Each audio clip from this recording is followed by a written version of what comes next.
इस बात की क्या गारंटी है, ऐसा कौन सा उपकरण है इस आईटी सेल के पास जो ये बता दे कि ये जो प्रश्न पत्र है सीन होने के बाद कितनी जगह शेयर किया गया है? इस बात की कोई गारंटी नहीं है, ना ऐसा कोई माध्यम है कि कितनी जगह शेयर हुआ। क्या वह लाखों छात्रों तक शेयर नहीं किया गया? क्या 18 की सेकंड शिफ्ट का पेपर पाने वाले छात्र जो 145 क्वेश्चन कर जाते हैं, क्या उन छात्रों की संख्या 60,244 से ज्यादा नहीं हो सकती? हो सकती है।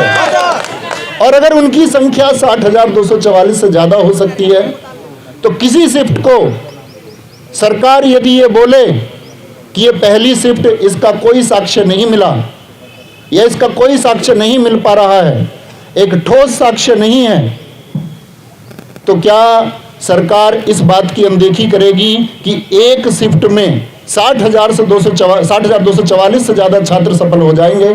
क्या पहली शिफ्ट के जो छात्र परीक्षा दे करके आए उनके प्रदर्शन पर प्रभाव नहीं पड़ेगा? बिल्कुल पड़ेगा। क्योंकि क्या सरकार ऐसी कोई गारंटी दे सकती है कि पहली शिफ्ट के जो नॉर्मलाइजेशन होंगे उन बच्चों को इतने मार्क्स मिलेंगे कि सेकंड शिफ्ट में जो धांधली करके आए हैं उनके बराबर होंगे? नहीं दिया जा सकता। तो सूरज निकले या सूरज डूबे, सुबह हो या शाम, हमारी एक ही मांग, री एग्जाम, री एग्जाम, री। तो बस एक ही मांग को लेकर के साथी चलेंगे। सारे अध्यापक वर्ग ने पहले बहुत सारे आंदोलन चले होंगे, बहुत सारे आंदोलनों में अध्यापक वर्ग एक साथ हुआ है।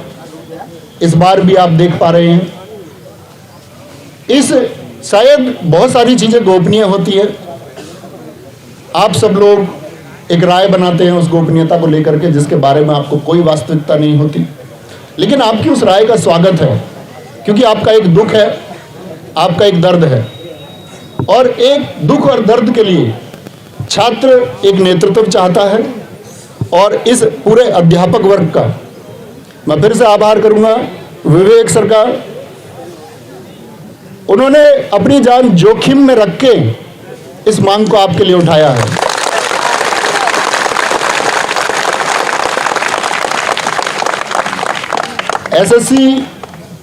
एसएससी गुरुकुल के गुरुजी शुभंशु गुरुजी ने इसको ग्राउंड तल पर चलाया है।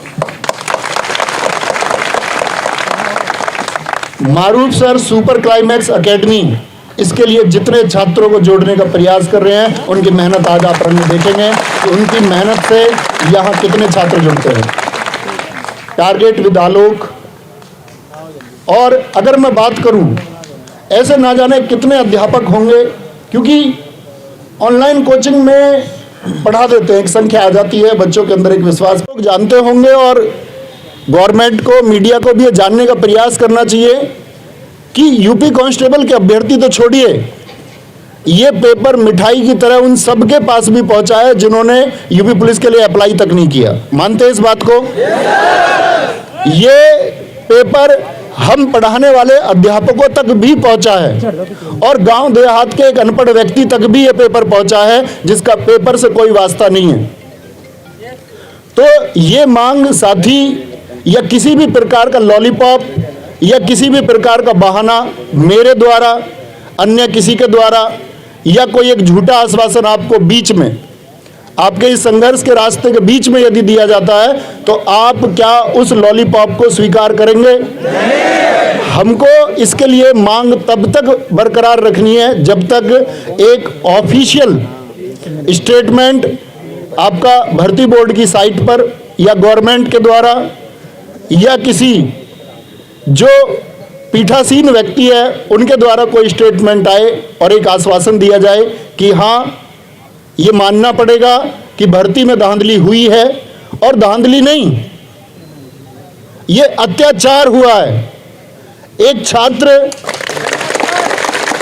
जिसके सपने हैं, हर अध्यापक वर्ग जिसके सपने हैं, किसी भी अध्यापक का भविष्य भी और मैं उन सारे साथियों से भी आह्वान करूंगा जो यहाँ मौजूद नहीं है, साथी अध्यापक, हम सबका भविष्य इन बच्चों के भविष्य से सीधा प्रत्यक्ष रूप से जुड़ा होता है।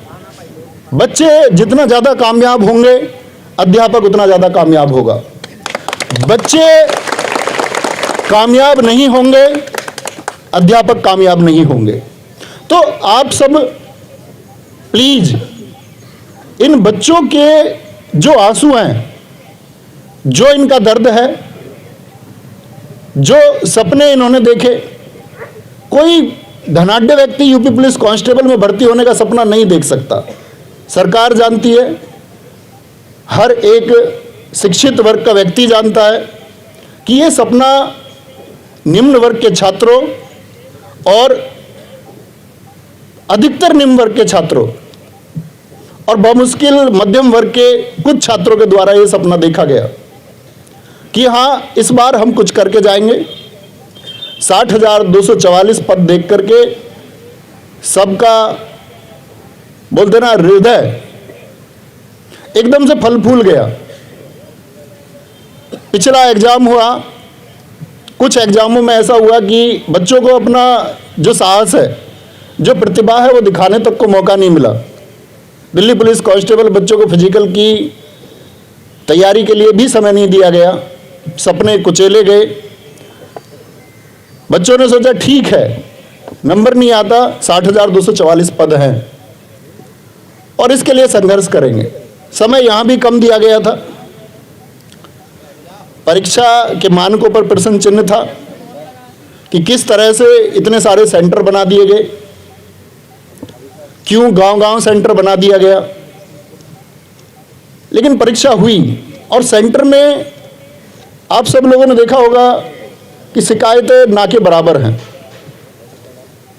लेकिन अगर इतनी चाक चौबंद व्यवस्था के बाद भी पेपर उस एक पिछली पंक्ति में बैठे हुए उस व्यक्ति तक भी पहुंच जाता है जिसका परीक्षा से कोई सरोकार नहीं है, तो धिक्कार है ऐसी व्यवस्था पर।